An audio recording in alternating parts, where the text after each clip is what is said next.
one of the things I get all the time is, why don't we see incredible reports of ancient bones, that sort of thing, right? I mean, just talked about this, giant bones. Why aren't we finding them? How come there are so many frauds and fakes and photoshops and all the rest doing the rounds? I mean, if the giants really existed, then where are they? Show me the money, right? We want to see the bones. There are a couple of ways to approach that. First, we need to get an idea of the scale of this issue. Like, what kind of population should we reasonably expect to have found in the region described in the biblical text? I'd suggest that the ancient Near East in the antediluvian period probably supported many hundreds of thousands of individuals until the population began to deplete resources and turn in on itself, which is what the biblical text describes. But what things can happen to remains that would deplete the amount discoverable in the modern age?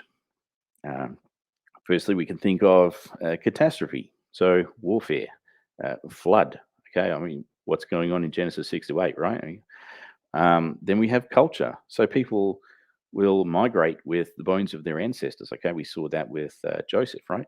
And in the Amorites, you have the Kispum rituals, which was the veneration of the dead. So they buried the dead ancestors basically under the dirt floor of the house. Okay, so the house was built on top of the grave site of the ancestors, and they had a little tube which kind of plumbed down into the grave itself, where they would pour drink offerings and stuff like that. Because the idea was you fed your ancestors regularly, and they had a monthly ritual for this, Sorry to or an interrupt. occasion. My people do the same when someone dies. They still do it nowadays. Oh yeah, Well, not oh of yeah, my people. I think many nations and cultures still do it nowadays. yeah. No, no, no. You're right, and it still happens here too. Uh, Here in Australia, particularly, I think of Anzac Day. So that's when we commemorate fallen soldiers. All right, and you will see people that will have a flask of usually it's rum that they're drinking, and they'll tip some out on the ground for fallen soldiers, to pay respect. Okay, so that's the kind of stuff that goes right back to that.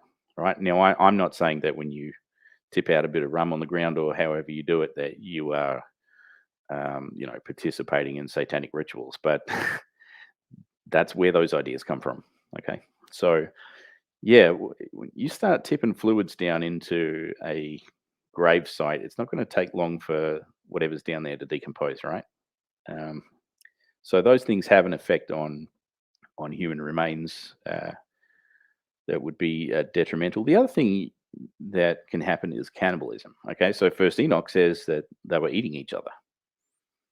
All right, and you've got some allusions to that possibly in the biblical text. It doesn't come straight out and say it, but I think you could make a case for it. So again, this is another reason for giant remains to be depleted, and it's not just other people or giants eating the remains. You also have animals, of course, and certain animals can eat entire carcasses, including the bones. Okay, so you got vultures, hyenas, that sort of thing, right? They will leave nothing behind. So after a battle in particular, you see all that imagery in the biblical text. They always say things like, "Oh, I'm gonna feed your flesh to the birds of the air and the beasts of the field." They say these things in battle, to threaten them, like you're going to die, and then the birds are going to come and consume what's left. There'll be nothing left of you. And the big threat behind that statement was not, "Oh no, my body's going to be dead, and that's the end of existence." It was more a case of there will be nothing for your ancestors to venerate. They will not preserve your remains and keep you alive in the afterlife by feeding you ritually. You're going to be gone, and you will not be remembered, and you will not be honored in the afterlife. You will not be sustained in the afterlife. You have no chance of resurrection, right? So this is a big deal. Um, so yeah, it was commonly known that the birds of the air and the beasts of the field could completely remove a person from living memory, and that was the big statement being made there. And the other thing is construction. The process of civilization, just over and over and over, just building on top of things, building on top of buildings, and things constantly being dug up and demolished and whatever. I mean, that's going to take a toll um, anywhere. A lot of the reason that we haven't been able to excavate significant sites is because people live on top of it, right? You've just got layer upon layer upon layer, and there are people living on the top. Now, you don't get to say to them, "Hey, can you just like pick up your whole family and everything you do for a living and all that and just move because we want to dig a hole and see if there's any giants." Uh, you know, that's not going to happen. So there's a lot of reasons why you're not going to find uh, significant numbers of giant remains. And again, what are we looking for? People, between 6 and 7 feet tall. Like if you find that, have you found a giant, or is it just oh well, it's just an ordinary guy, a bit taller than average? I mean, what are we looking for? I would suggest that people are finding the giants, and they don't realize that they're finding them. And we actually had that in the case at Tel Es Safi, because a spokesman for the dig was asked, "Well, did you find giant remains? I mean, you're digging up the city of Goliath, the Philistine, right? I mean, we want to see giants." His response was, "Well, let's just say that we didn't find anyone taller than your average NBA center, right? Remember what I said? That's 6'9". That's exactly what the Septuagint says.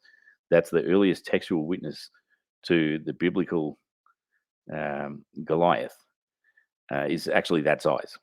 And he's saying, "Well, we didn't find anyone bigger than that."